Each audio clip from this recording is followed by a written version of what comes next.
Child health nursing থেকে second part. এখানে যে সমস্ত ইম্পর্টেন্ট কোশ্চেনগুলো রয়েছে সেগুলো একটু নোট ডাউন করতে পারো। 34 নম্বর question, physical maturation and increase size of the body is called. Physical maturation এবং শরীরের আকার যদি বাড়তে থাকে, সেল ডিভিশন বা সেল গ্রোথ হয়, সেটাকে আমরা কী বলবো?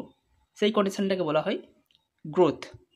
35 নম্বর question, changes in behaviour and ability to function at higher level is called. Changes in behaviour and ability to function at higher level is called maturation. 36 নম্বর যেটি রয়েছে, এখান থেকে কোশ্চেন অনেকগুলি আসতে পারে, ঘুরিয়ে ফিরে আসতে পারে, তাই আমরা জাস্ট বেসিক নলেজটা দিয়ে দিচ্ছি। এখান থেকে যেমনই কোশ্চেন আসুক না কেন আশা করি অ্যান্সার করতে পারবে। চাইল্ড ওয়েট অ্যাট বার্থ থাকে 2.5 থেকে 3.8 কেজি, এটা রেঞ্জ। এবার যদি তোমরা অ্যাকচুয়াল বা এভারেজ বলতে যাও সেক্ষেত্রে 2.8 বা 2.9 কেজি বলা হয়। ফার্স্ট উইকে 10% ওয়েট লস হয়, অর্থাৎ বার্থ ওয়েট যেটা ছিল তার থেকে 10% লস হয়ে যায় প্রথম 7 দিনে। নেক্সট যে 3 দিন, অর্থাৎ ফার্স্ট যে 10 দিন বাচ্চা যখন বয়স হচ্ছে, 10 দিনের মধ্যে বাচ্চা যেটা ওয়েট লস করেছিল সেটা রিগেন করে ফেলে, অর্থাৎ 3 দিনের মধ্যেই ওয়েটটা রিগেন করে ফেলে। তারপর থেকে ফার্স্ট 3 মান্থ, অর্থাৎ 10 দিনের পর থেকে 3 মাস পর্যন্ত বাচ্চার ওয়েট গেন হয় 25 থেকে 30 গ্রাম পার ডে। আবার 3 মাসের পর থেকে, অর্থাৎ 4 মাস থেকে 12 মাস পর্যন্ত বাচ্চার ওয়েট গেন হয় 400 গ্রাম পার মান্থ। এখানে সেটাই বলা রয়েছে, একটু দেখে নিতে পারো। ওয়েট ডবল কখন হয়? অ্যাট 5 মান্থ অফ এজ, বাচ্চার বয়স যখন 5 মাস হয় তখন তার ওয়েট ডবল হয়ে যায়, বার্থ ওয়েট যেটা ছিল তার থেকে ডবল হয়ে যায়। Weight tripled at 1 year of age, বাচ্চার জন্মের যে ওজন সেটা 3 গুণ হয় 1 বছর বয়সে, 4 গুণ হয় 2 বছর বয়সে এবং 5 গুণ হয় 3 বছর বয়সে। এখান থেকে যেমনই কোশ্চেন আসুক আশা করি অ্যাটেন্ড করতে পারবে। 37 নম্বর, চাইল্ড লেন্থ, বাচ্চার লেন্থ বা দৈর্ঘ্য অ্যাট বার্থ থাকে এভারেজলি 50 সেন্টিমিটার, 3 মাসে সেটা হয়ে যায় 60 সেন্টিমিটার, 9th মাসে হয়ে যায় 70 সেন্টিমিটার।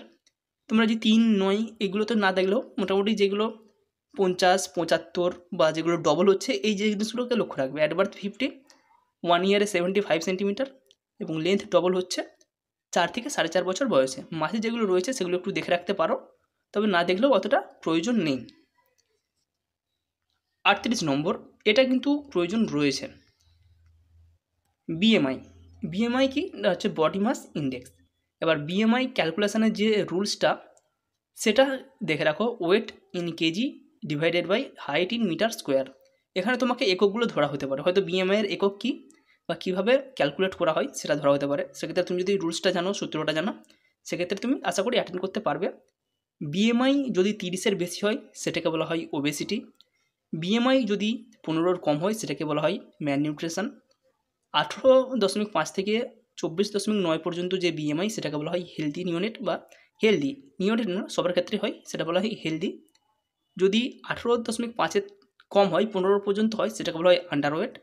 এবং বিএমআই যদি 25 থেকে 29.9 পর্যন্ত হয় সেটাকে বলা হয় ওভারওয়েট। 29 নম্বর question, body proportion equals at the age. বডি কতদিনে ইকুয়ালস হয়, বা আমাদের যে লোয়ার পোর্শনের সঙ্গে আপার পোর্শনের যে লেন্থ সেটা কতদিনে ইকুয়াল হয়? সেটা ইকুয়াল হয় 10 থেকে 12 বছর বয়সে। 40 নম্বর question, head circumference at birth থেকে 35 সেন্টিমিটার, 3 মাসে পর হয়ে যায়, যখন বাচ্চার বয়স 3 মাস হয় তখন সেটা হয়ে যায় 40 সেন্টিমিটার। 41 নম্বর question, head circumference is measured by placing the tape over dash. Head circumference যখন মাপা হয়, টেপ মেজারটাকে কীভাবে রাখা হয় বা কীভাবে মাপা হয়? এটা মাপা হয় পোস্টেরিয়র বা অক্সিপিটাল প্রোটুবারেন্স থেকে। ওখানে একটি ধরো যদি টেপ পেন একটা পয়েন্ট রাখা হয়, বাকিটা হবে ওভার দ্য ইয়ার, দুপাশে যে কান রয়েছে কানের উপর দিয়ে হবে এবং ফ্রন্টের দিকে সুপ্রা অরবিটাল রিজের উপর দিয়ে আবার একদম প্রোটুবারেন্স পর্যন্ত যাবে। সেটা তুমি ফ্রন্ট থেকে শুরু করতে পারো বা অক্সিপিট থেকে শুরু করতে পারো।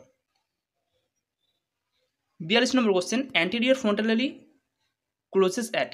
অ্যান্টেরিয়র ফ্রন্টালি কখনো ক্লোজ হয়? অ্যান্টেরিয়র ফ্রন্টালি কিন্তু পোস্টেরিয়র ফ্রন্টালি থেকেও লেটে ক্লোজ হয়। এক্ষেত্রে টাইম লাগে 12 থেকে 18 মান্থস, 1 থেকে 1.5 বছর পর্যন্ত সময় লাগে অ্যান্টেরিয়র ফ্রন্টালি ক্লোজ হওয়ার জন্য। Shape of anterior fontanelle and posterior fontanelle, anterior fontanelle এবং পোস্টেরিয়র ফন্টানেলির শেপ বা আকার কীরকম? অ্যান্টেরিয়র ফন্টানেলি ডায়মন্ড শেপ এবং posterior fontanelle triangular shape. 44 number question, posterior fontanelle clauses at, posterior fontanelle কখন ক্লোজ হয়? পোস্টেরিয়র ফন্টানেলি ক্লোজ কিন্তু অনেক তাড়াতাড়ি হয়, 1 থেকে 1.5 মাসের মধ্যে হয়ে যায়।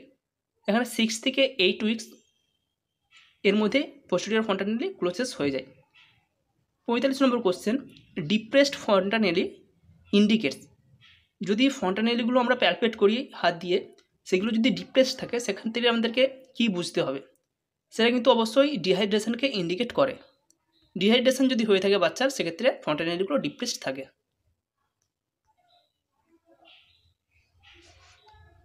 46 নম্বর কোশ্চেন, নর্মাল চেস্ট সার্কামফারেন্স কত?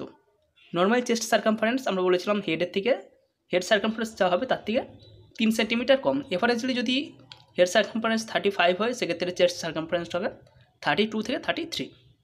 47 নম্বর question, chest and head circumference became equal at the age of, head circumference এবং চেস্ট সার্কামফারেন্স কখন সমান হয়ে যায়? অ্যান্সার হবে 6 to 12 মান্থ, 6 থেকে 12 মাসের মধ্যেই হেড সার্কামফারেন্স এবং বাচ্চার চেস্ট সার্কামফারেন্স সমান হয়ে যায়। 48 নম্বর question, average mid upper arm circumference at birth, average mid upper আর্মের যে সার্কামফারেন্স সেটা কত?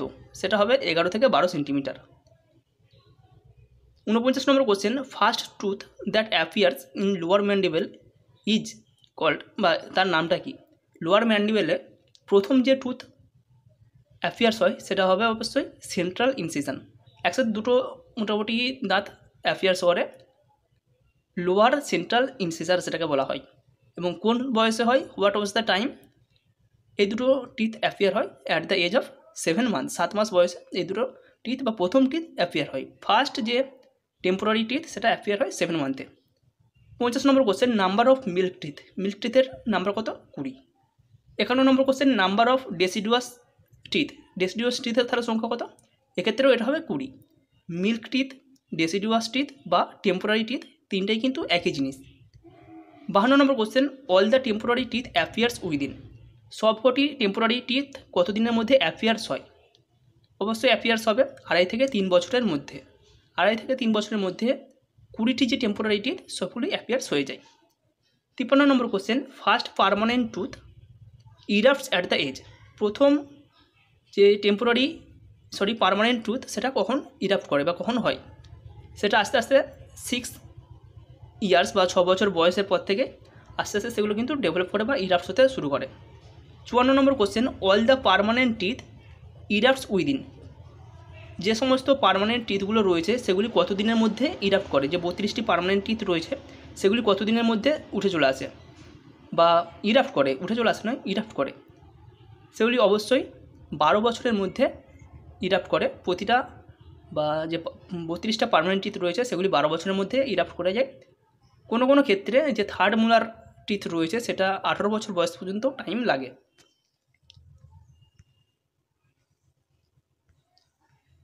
55 নম্বর question, first menstrual bleeding is called, প্রথম যে মেনস্ট্রুয়াল ব্লিডিং সেটাকে কী বলা হয়? সেটাকে বলা হয় মিনার্কি। 56 নম্বর question, first and earliest sign of puberty in girl, মেয়েদের যে পিউবার্টি শুরু হয় তার প্রথম সাইন কোনটি? তার প্রথম সাইন হবে thelarche and appearance or growth of pubic hair. Thelarche অর্থাৎ increase in breast size and breast bud তখন ডেভেলপ করতে শুরু করে এবং পিউবিক হেয়ার অ্যাপিয়ার্স হতে শুরু করে। মিনার্কি শুরু হয় যখন পিউবিক হেয়ার দেখা দিল তার 2 বছর পর। পিউবিক হেয়ার যখন আস্তে আস্তে ডেভেলপ করলো বা গ্রোথ আস্তে আস্তে শুরু করলো তার 2 বছর পর প্রথম মেনস্ট্রুয়েশন বা মিনার্কি শুরু হয়। এবার আছে ডেভেলপমেন্টাল মাইলস্টোন ইনফ্যান্টের ক্ষেত্রে 1 থেকে 2 মাস বয়সে কী কী লক্ষ্য করা যায় বা বাচ্চা কী কী মাইলস্টোন অ্যাচিভ করে? এবল টু লিফট দ্য চিন ইন প্রোন পজিশন, যখন বাচ্চা শুয়ে থাকে তখন তার চিনটাকে আস্তে আস্তে তুলতে পারে। Able to regard colourful object at 20 centimetre distance, 20 centimetre distance থেকে সে কালারফুল অবজেক্টগুলোকে আইডেন্টিফাই করতে পারে। টার্নস হেড টুয়ার্ড সাউন্ড, যেদিকে কেউ সাউন্ড করবে সেদিকে সে মাথা ঘোরাতে পারবে। স্মাইল অ্যাট কেয়ার গিভার, যে কেয়ার গিভার সে মাদার হতে পারে বা অন্য কেউ হতে পারে তার দিকে সে স্মাইল ব্যাক করবে, হাসবে। 2 থেকে 3 মাস বয়সে able to lift head and chest বা এক্সটেন্ড আর্ম, কোনো কিছুর ওপর হাতে প্রেসার দিয়ে সে তার হেড এবং চেস্টকে আপলিফ্ট করতে পারবে বা তুলতে পারবে। দ্বিতীয়, follow moving object with steady eyes, যখন কোনো কিছু অবজেক্ট ঘুরবে সে তার দিকে একদৃষ্টে তাকিয়ে থাকবে এবং তার চোখেও যেমন অবজেক্টটা ঘুরবে তার সাথে সাথে তার চোখটাও একইভাবে ঘুরবে। ক্রিয়েটস কুইং সাউন্ড, সে আস্তে আস্তে যে কুইং সাউন্ড আস্তে আস্তে তাদের সাউন্ড নিজে আস্তে আস্তে সাউন্ড তৈরি করতে পারে। 4 থেকে 5 মাস বয়সে join hands together in play, খেলার সময় দুটো হাতকে একসাথে জড়ো করতে পারে। হোল্ড হেড স্টিডিলি, হেডকে স্টিডিভাবে রাখতে পারে বা একসাথে ভালোভাবে তুলে রাখতে পারে। 5 থেকে 6 মাস বয়সে ক্যান সিট উইথ সাপোর্ট, কোনো কিছুতে হাত দিয়ে, চেয়ার, টেবিল এই সমস্ত জিনিসগুলোকে হাত দিয়ে সে বসে থাকতে পারে। Hold cube and transfer from one hand to another, এটা ভালোভাবে দেখে রাখবে যে একটা হাত থেকে অন্য হাতে কখন সে জিনিসকে ট্রান্সফার করতে পারে। At the age of 5 to 6 month. 7 থেকে 8 মাস বয়সে ক্যান সিট উইথাউট সাপোর্ট, কোনো সাপোর্ট ছাড়াই 7 থেকে 8 মাস বয়সে সে একাই বসতে পারবে। রোল ইন বেড, বেডেতে ঘুরতে পারবে, যেমন ব্যাক টু সাইড বা ব্যাক টু অ্যাবডোমেন। 8 থেকে 9 মাস বয়সে ক্রল অন অ্যাবডোমেনের উপর প্রেসার দিয়ে সে ক্রল করতে পারবে, হামাগুড়ি দিতে পারবে। স্পিক দাদা, মামা এরকম যে ডবল ওয়ার্ডগুলো সেগুলো দাদা, মামা এরকম কিছু বলতে শেখে। 9 থেকে 10 মাস বয়সে ক্রিপ অন হ্যান্ড অ্যান্ড নি, হাত এবং হাঁটুর উপর ভর দিয়ে সে ক্রিপিং করতে পারবে। স্ট্যান্ড উইথ সাপোর্ট, কোনো কিছুকে ধরে দাঁড়াতে পারবে। 10 থেকে 12 মাস বয়সে stand without support, walk holding furniture এবং কোনো কিছু ধরে হাঁটতে পারবে। ডেভেলপমেন্টাল মাইলস্টোন থেকে এই সমস্ত কোশ্চেনগুলো যথেষ্ট ইম্পর্টেন্ট রয়েছে এবং গ্রোথ অ্যান্ড ডেভেলপমেন্ট থেকেও যেগুলো আলোচনা করলাম এগুলো ইম্পর্টেন্ট রয়েছে, সেক্ষেত্রে তোমরা নোট করে রাখো এবং নেক্সট কোনো পার্টে আমরা কমিউনিটি বা অপস নিয়ে আলোচনা করব। Thank you.